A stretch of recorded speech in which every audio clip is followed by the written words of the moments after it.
Hey, welcome back guys, Mark back here on Mark's Aquatics. Now then, on today's little episode, we're going to be going to one of my local fish shops, and we're going to be picking up two very, very special fish which I've been after ever since I was a kid. It's those fish that you only dream of getting when you're into it, when you're a young aquarist and you're looking through all the magazines and all the books and online and stuff like that, and they just pop out at you and everyone's after them, but no one ever gets them. And, it's been one of those fish that I've been after for years, and I've reserved two today, and I'm going to pop up and pick them up. Now we're going to have a look around the store while we're there as well, and I'll show you some of the koi they've got up there, because it's absolutely fantastic. It really is. It's Wembo Maidenhead Aquatics branch, and which is up around Barry. If you're around Cardiff area, you'll know where it is. You can soon look at it and find it online. Lovely bunch of guys up there, really helpful. And if there's anything up there that you need, pop in and see them and they'll sort you out. Really good chaps they are. So anyway, we're going to feed the koi first before we jump in the van and go up and pick these guys up, and we'll chuck some food at these little chaps, and because it's breakfast time for them now. So I got the food here. Give their pot a little shake, which I always do. Come on in, do that every morning, and then we just chuck in some of the food over there. Got some small wheat germ pellets for them. I'll take you out the tripod guys, okay, so you can see what's going on.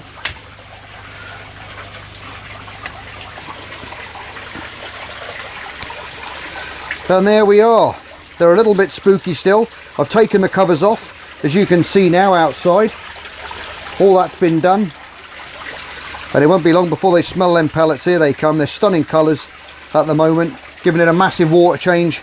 Done about a 50% water change in the pond. And their colours really do look well. We've put some buffer in there as well. And here they come. Good morning guys. Super healthy looking, which is nice. The platinum ogon there has got a little bit of an abscess on the tail there, which I'm a little bit concerned about, but I think we might have to take him out, bowl him up, and do a bit of treatment on that one, because I'm not looking like it's looking a little bit worse for wear. Now the little guy that wasn't too well, she's down there, and as you can see now, she's not on her side, she's upright, looking all good, and she's been popping up for a little bit of food. She's still a little bit slow compared to the other guys, but as you can see there, she's still got that little funny kick when she fins off. So hopefully now this temperature's warming up, she's going to correct herself, because I really don't like playing around with them as much, well, as little as possible really, and stressing them out is not good. So I thought I'd let the temperature come up, creep up slowly, see if that works. They're all outside having a little play as well. I'll just take you outside. So I've been busy in the garden as well. There you go, all the garden's done. Jet washed everything. My little heron there that I carved a while back, a video on that if you want to see how I made that. Go back and check it out if you're new to the channel, and if you are, hit that subscribe button and the old notification bell for up and coming videos. So they've all come out, as you can see, all having a feed. Little surface skimmer over there is working great. That's linked to the waterfall, so anything that goes down there, little beans of food and things like that, just gets sucked down and shoots out from the waterfall, and they can and it sort of recycles it, and they can have another go, which is excellent. So there you go, they're all looking healthy. There's the update. There she is on the bottom again, picking up a few little sinking pellets, which I throw in at the same time, which I've got mixed in with the food. But they really have put on some weight last year, and I'm looking forward to having my coffee first thing in the morning with them, throwing their food. Going to do a bit more work on the stonework this year in here as well guys. Going to tidy this section up, probably get some lighting up on the roof of the workshop here, so we can illuminate this at night, which will look quite nice. I've got an LED on the outside, a big one out there, I don't know if you can see it. That shines up on the pond of an evening time. It looks really nice. That's a multicoloured changing LED, so we get some pretty funky effects on there. Anyway, I'll show you, we've got some new little babies out as well. This little man here, sorry about the glare, I'll try and get in the way of that window. There you go, that's better. he's watching his little brood, and if I go up carefully into the pot, you can see them all hanging around the side of the cup, all around here and all around here. I'll try and get you in a little bit closer. There you go. You can see those little blacks, those little beady eyes watching you, and there's quite a lot in there now. They've come out, they hatched last night, and I think they're still hatching today. You see a few little tails hanging down here and there, but he's been quite busy picking them up, because as they've fallen, like I said on the previous video, they've landed on this big Indian almond leaf, and Dad's finding them on there and putting them back. So we got another load coming out. We've had quite a few losses in the other one, but that does happen.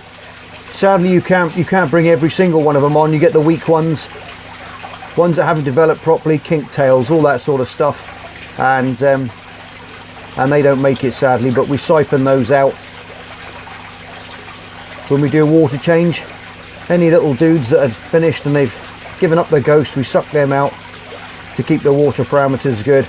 I've put the other ones now in this, well, they're still in the small tank that they were in, and I've added a little sponge filter in there now as well, which you'll see in a little bit. Right, let's get in the van, fire up old Bessie, and get up to the garden centre and pick up these special little fish. If you're watching the video now, put it in the comment section below what you think it's going to be as you're watching the video, because I'll be watching it just after I release it. So and I'll see if you can guess what they are. Okay, right, let's go for a trip.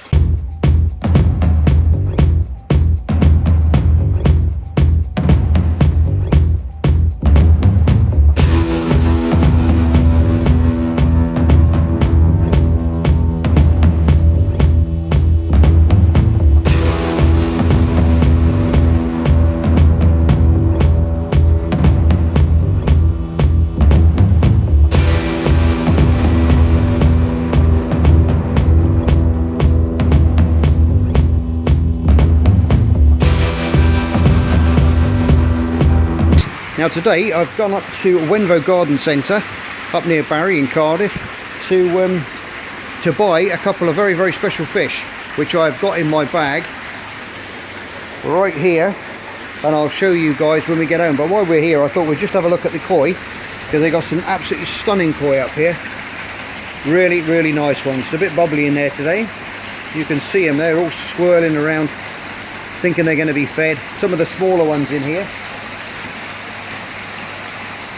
Got some lovely showers in there.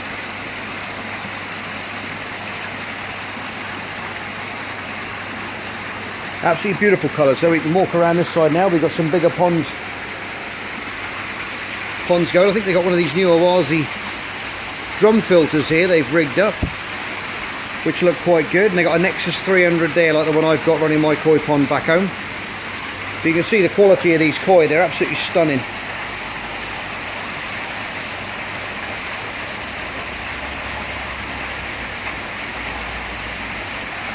Beautiful platinum ogans.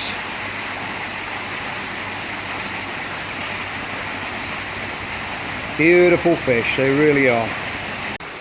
Right, this is the big pond at the end there. Some monsters in here. Lovely big fish. Look at that massive great ogan down there. And we got all the different types. Kahakus, Shiratsuris, we've got some Tanchos. You name it, it's in here. Look at the size of that fella. And as we come this way, we pass these again, and then we're getting into some of the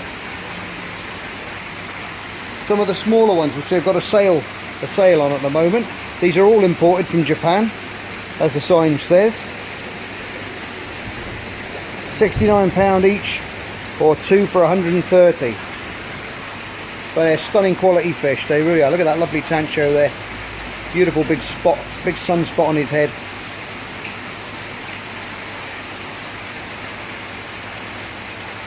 Tozai Kahakus. And some jumbo Tozais as well.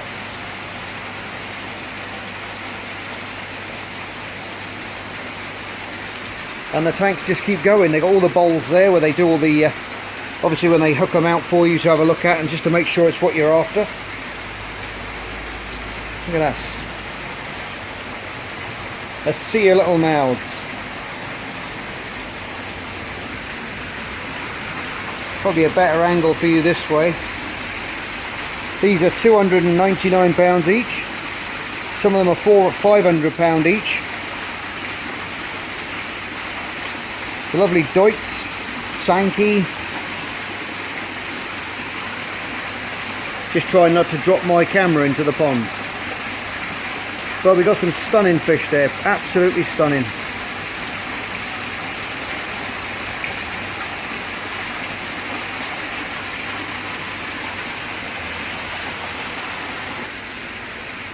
And up the end here we've got some of the smallest ones, which are £30 each.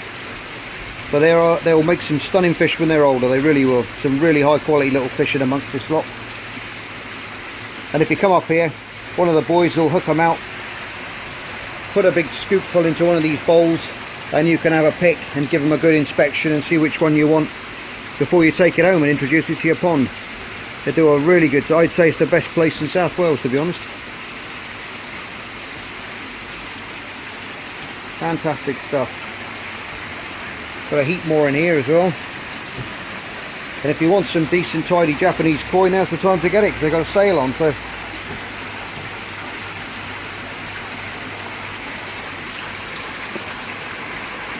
okay guys, you saw me with the bag with the koi, and here they are. So without further ado, we're going to take them out of the bag.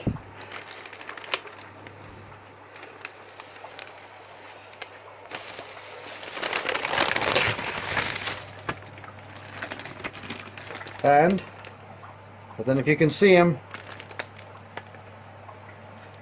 I'm going to take them out of the other bag first. And there you go guys, 2 L46 zebra plecos, or zebra plecos. Absolutely stunning. I've been after these fish ever since I was a kid. They're absolutely beautiful. I've got their tank set up, as you can see behind me. This is a very glary room, but we've got the little nests ready there. They're little pots to go in and breed. We've got a nice piece of driftwood in there. All the parameters are right. We'll go through those in a minute, but I'm going to put these in the water and you'll be able to see them a lot better through the bag when they go into the water. There you go, look at those guys. Absolutely beautiful. The good thing about these guys is they're adults.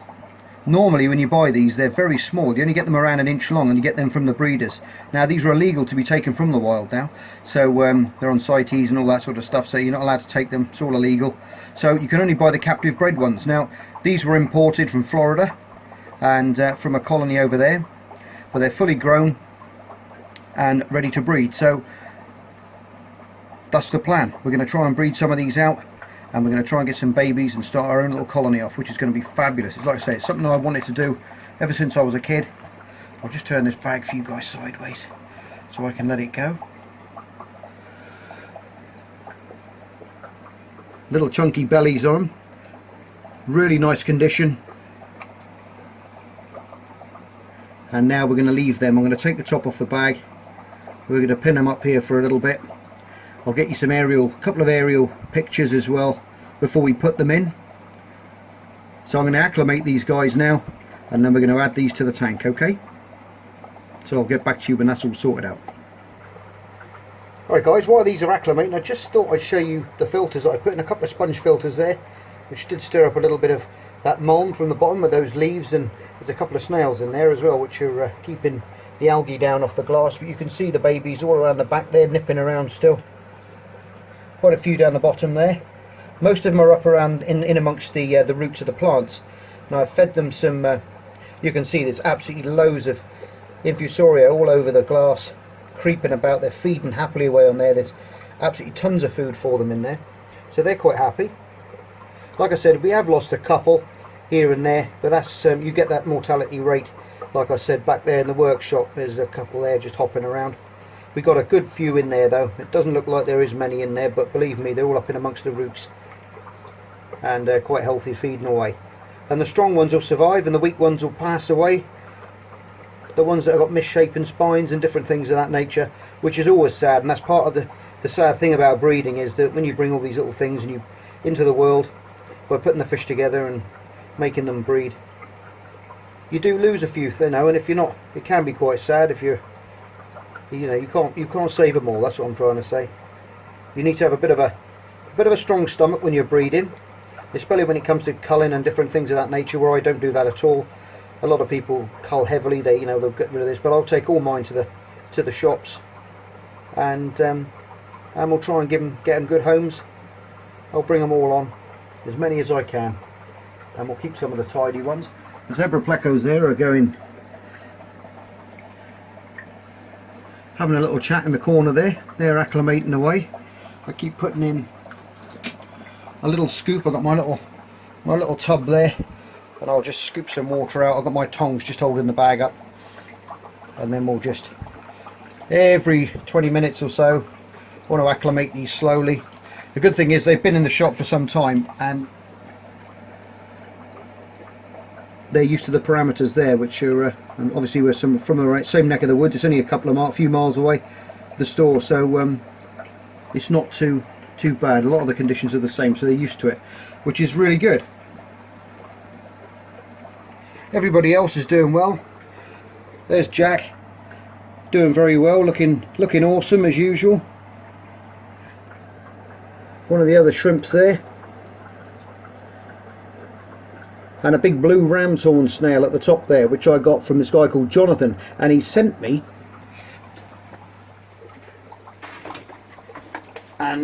these the other day, out of the goodness of his heart, bless him.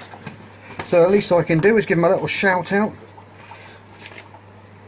Wrote me a nice little note telling me about himself, and these are this is the box that he sent them in. I'll just show you. There's another huge one there he sent on the glass. Beautiful blue. Now he's selling these, so this is the box they came in, and you can read there. He's put a nice little leaflet in there, removed from the packet and the bubble wrap and everything else. All the instructions you need. He put a little bit of hornwort in there. You can always pause this and read it if you like. He's got his web address at the bottom there, so get in touch if you're interested in some of these snails, and he'll sort you out with some. He also sent me a big box with various other bits in, different little tubs, little vases and different things to make things with, a load of little lollipop sticks. Really nice guy, and you'll be seeing me. He sent me a little sprayer as well for spraying down the paludarium. But they came awesomely boxed, a little box like that with some bubble wrap in, a little bit of hornwort in the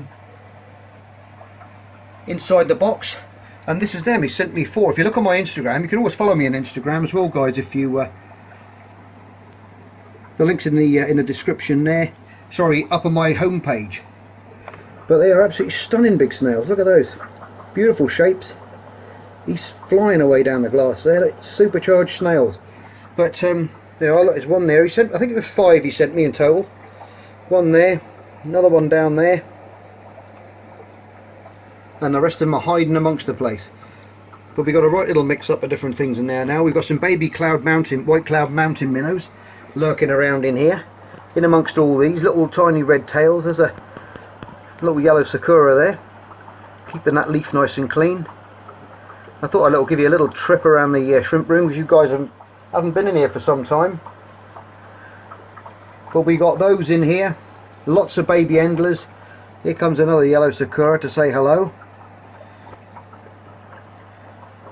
Focus, dude. Yeah, that's better. But we got some of these in here.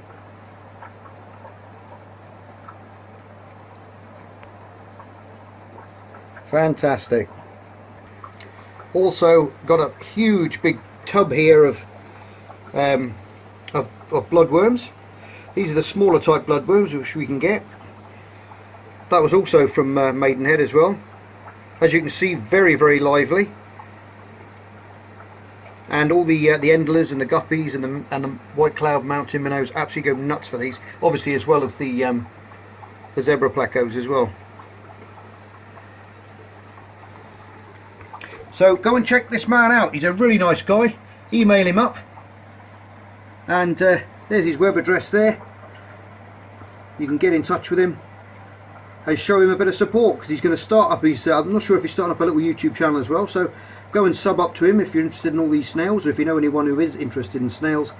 And because a lot of people, believe it or not, keep snails just as pets. So there's so many different species, there really is, and they're really fascinating little guys to keep. Some are prolific breeders, other things like nerite snails are a lot harder to breed, but it's possible. I've done that before many moons ago. We've got lots and lots of water plants up here. Some of the old dwarf water lettuce, duckweed, all brilliant for reducing your nitrates in your tank. That's why I keep some in here. Here's a plan view of the Pleco's tank, the new Pleco tank. They do like a lower pH. So I got the old substrate on the bottom there, which has been in here for some time now, so it's probably pretty inert by now. The buffing capacity's probably gone out of it. So it's fine to leave that in there. A lot of people use sand in these, because they come from places where there's not many plants. There you go, there's a nicer view of these guys. Absolutely beautiful.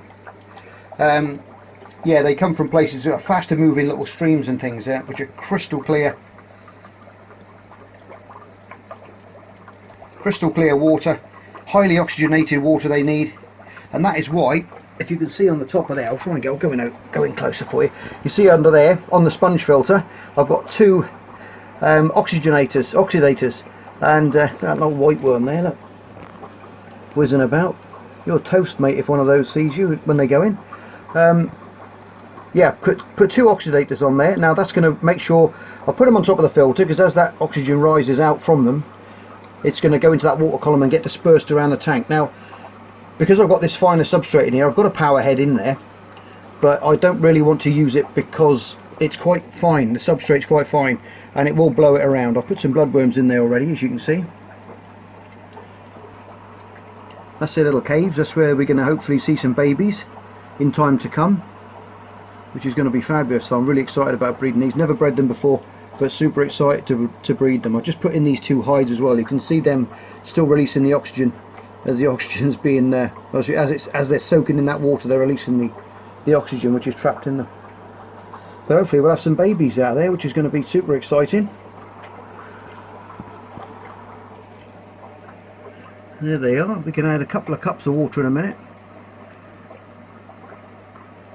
and then we can introduce them in.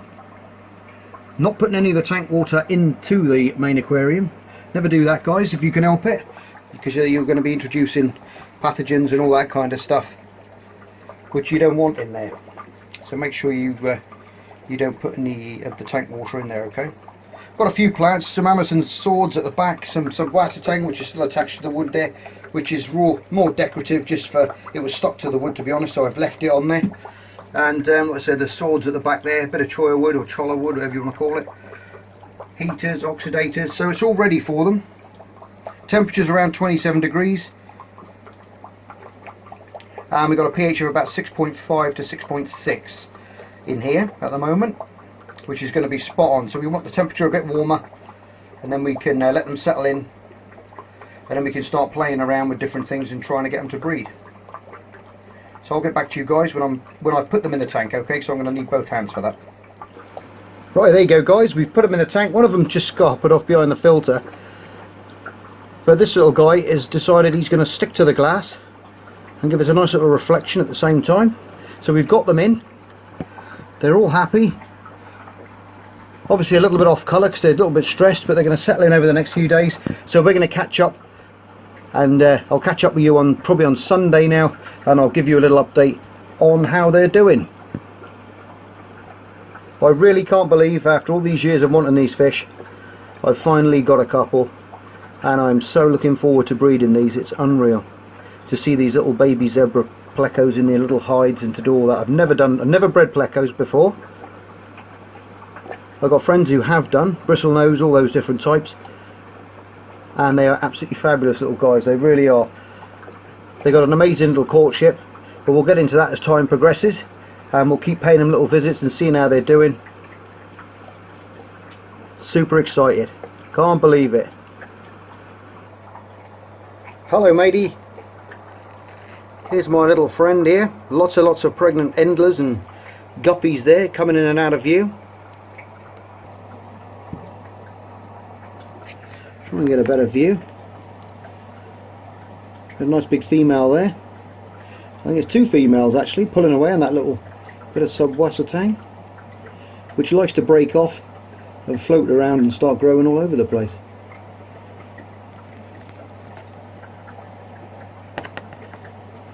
Look at that. Hello fish. There's your little mate underneath there, I think. There you are. She's a lot darker, that one. You can see that big pan. For all you shrimp people there want to know and know the difference between a male and female. Now if you look at the second plate back, you'll see it's shaped. I'll try and get a better view. Actually, I might be able to show you better on this girl.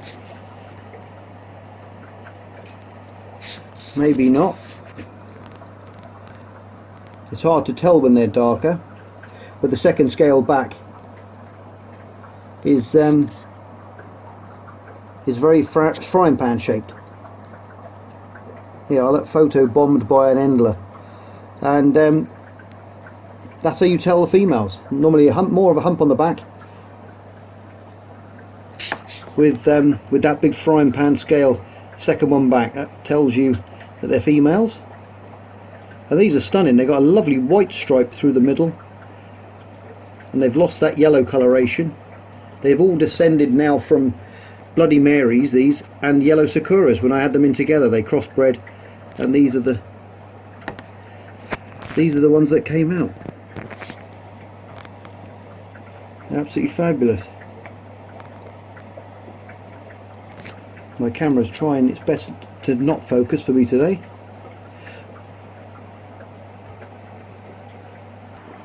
Ah, there you go. The other one was just around the back of the sponge filter there. You can just see its tail under the sponge filter there. So that one's gone and hidden under there.